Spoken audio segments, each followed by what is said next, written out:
From Washington, this is VOA News.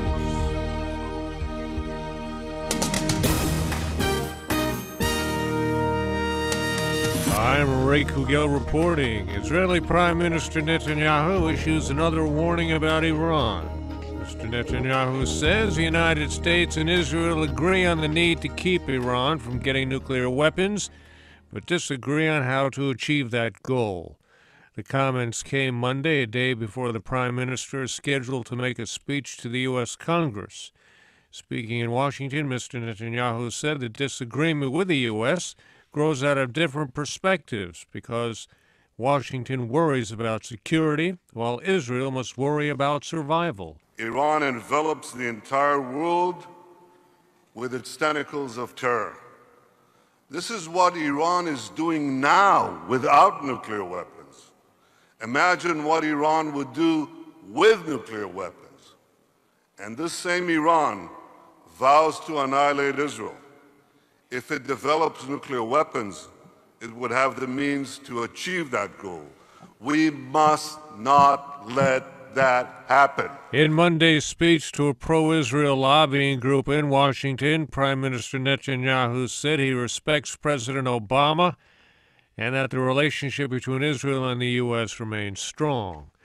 In an interview with Reuters news agency, the White House, Monday afternoon, the president said there is a substantial disagreement between his administration and the Israeli government over how to achieve their shared goal of preventing Iran from acquiring nuclear weapons.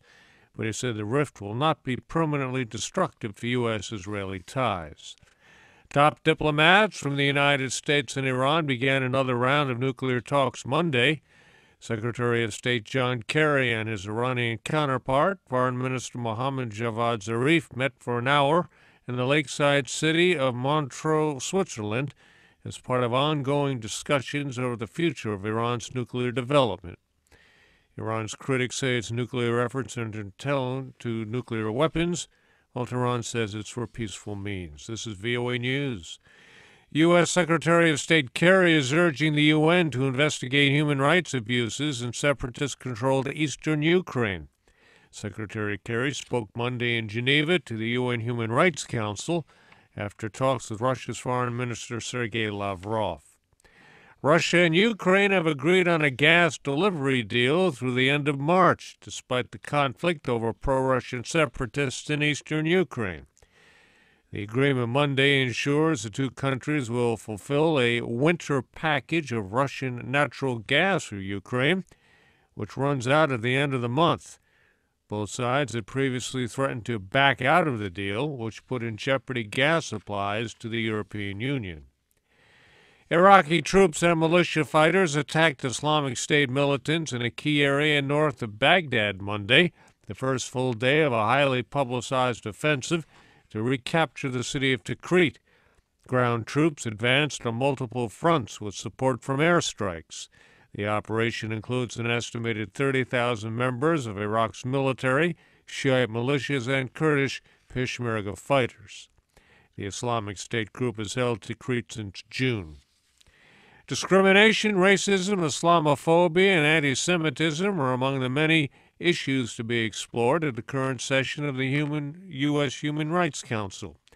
Lisa Schlein has more on the 4-week meeting. By video link from New York, UN Secretary General Ban Ki-moon weighed in on the importance of nations to do their utmost to combat human rights violations which continue to escalate in many parts of the world. From discrimination and inequality to oppression and violent extremism.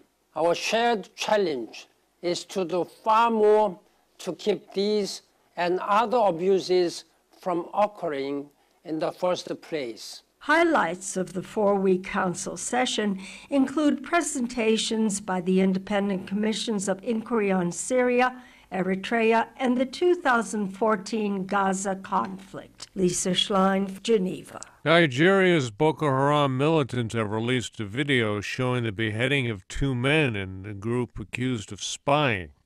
The 6-minute video shows masked militants with long knives standing behind 2 men forced to kneel on the ground.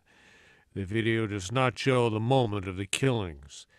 There is no indication where or when the beheadings occurred. The UN says it now fears hundreds of boys were abducted last month in South Sudan and forcibly recruited as child soldiers. UNICEF says it believes the suspected kidnappers are from a militia aligned with South Sudan's military. Venezuela's government is giving the U.S. 2 weeks to slash the size of its embassy staff in Caracas to 17 diplomats as tensions between the two nations rise. The move coming after Venezuelan President Nicolas Maduro lashed out over the weekend at what he called U.S. conspiracies against the socialist government, and he ordered the foreign ministry to reduce the number of officials. I'm Ray Kouguell in Washington. That's the latest world news from VOA.